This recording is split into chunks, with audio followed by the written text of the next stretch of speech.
He'll balance the budget and cut our taxes. What do you think?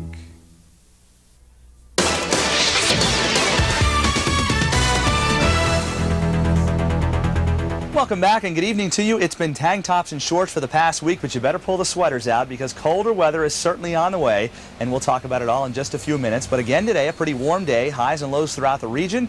Well, we were very close to 70 degrees in many areas. In fact, we cracked 70 in Myrtle Beach, Garden City, and Cherry Grove, even in Conway and Loris this afternoon. And rainfall totals, although not impressive, certainly welcome because we have not seen a great deal of rain for the past several weeks. Nearly a tenth of an inch of rain, or a little bit higher than that along the Grand Strand, nearly a third of an inch of rain this afternoon in Conway. To the border belt we go. Well, before we get to that, the Pd region, we don't want to forget you folks at all. Our highs in the low 70s, starting out this morning in the low 60s. Meanwhile, rainfall totals anywhere from about 1/1400ths of an inch of rain in Darlington to nearly 1/3 of an inch of rain in Marion and Mullins. To the border belt now, many areas in the upper 60s and low 70s. Of course, it wasn't all that warm compared to yesterday, but still above normal for this time of the year, and rainfall totals in many areas around 1/10 to 2/10 of an inch of rain. All right, let's show you live pinpoint weather now, and we have many areas still in the 60s now, fairly uniform, between 63 and 65 degrees. Wind chill's not a factor, and the winds are stirring from the southwest and west at about 5 to 10 miles per hour.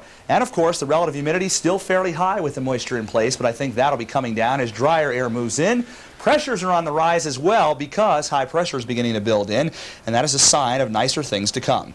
Here's what's happening now by way of radar. The rain for the most part is over with for the eastern Carolinas. There is some rain back out to the south and west, but as high pressure builds into the region, I think it'll dry out very nicely, and our skies will actually become partly cloudy later on tonight. And that dry weather should stick around for at least one more day. We're expecting plenty of sunshine in here for tomorrow with scattered clouds around.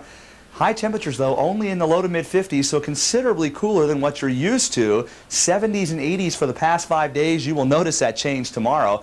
Then an area of low pressure will develop along southern Texas and move out into the Gulf of Mexico on Friday. It'll begin to spread clouds and eventually rain into the eastern Carolinas as we head toward the latter part of the day. Some of that rain may actually be around for Saturday as well, and Friday's highs only in the 40s. All right, let's give you the 4-degree guarantee. We have $1,715 in the jackpot. Our player tonight is Charles Pickens from Myrtle Beach. And Charles, forecast high today was 78 degrees. Missed it by 4 degrees today. So you got yourself a T-shirt, $1,815 in the jackpot tomorrow night.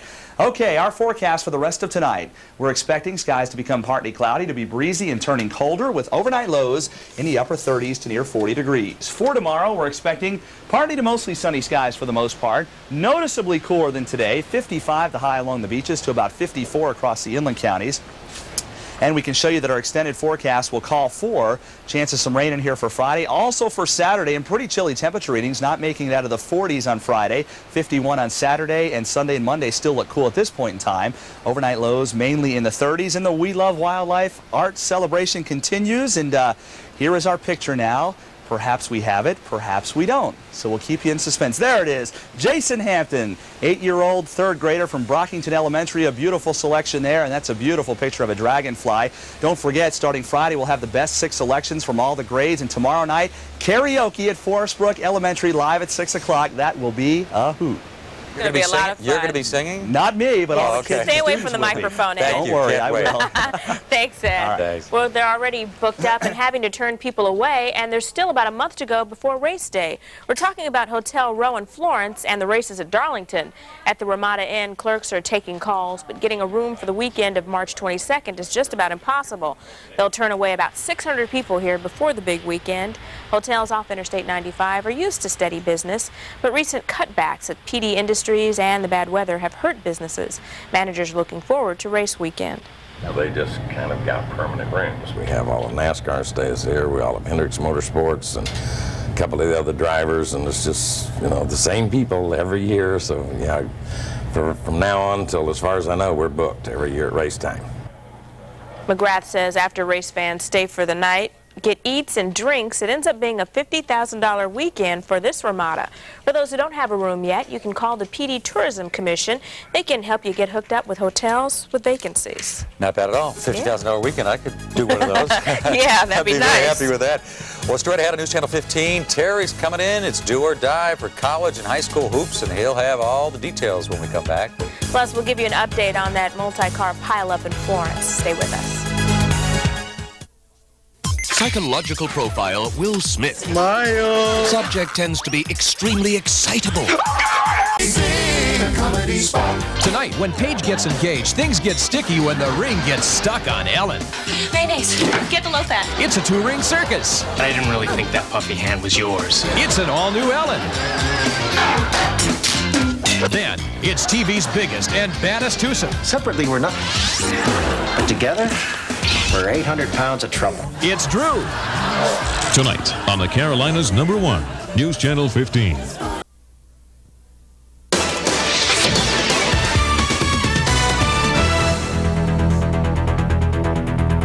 It's desperation time for South Carolina and Clemson.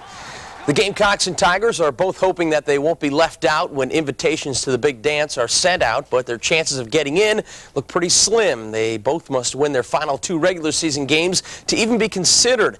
The Gamecocks are home tonight against Tennessee, the only SEC team they have beaten on the road this year. But at home, South Carolina is tough. They are 14-1 at McGuire Arena, including 8 straight wins. A win tonight would put USC at 8-7 in the conference, 16-9 overall, and they close out the season on the road Saturday against Georgia, but 2 must-wins. Meanwhile, the road for Clemson is much tougher. Their final 2 games are on the road, beginning tonight at NC State. Then it's off to Georgia Tech on Saturday. The Tigers are 0-6 on the road in the ACC, and even if they win their last 2, it'll only put them at 18-8 on the season, which probably won't get them into the NCAA tournament. We'll tell you how they made out tonight at 11 o'clock. What a humbling loss last night for North Carolina. A 24-point blowout at the hands of Wake Forest. The Tar Heels now will not get a seed higher than 3rd for next week's ACC tournament. Wake dominated the Heels, and Muggsy Bogues, the former Demon Deke, was loving it. Tim Duncan, look at that spin and dunk on the baseline. He was impressive as usual. But the hero for Wake was Tony Rutland. 22 points, 5 3-pointers. Here's one of them.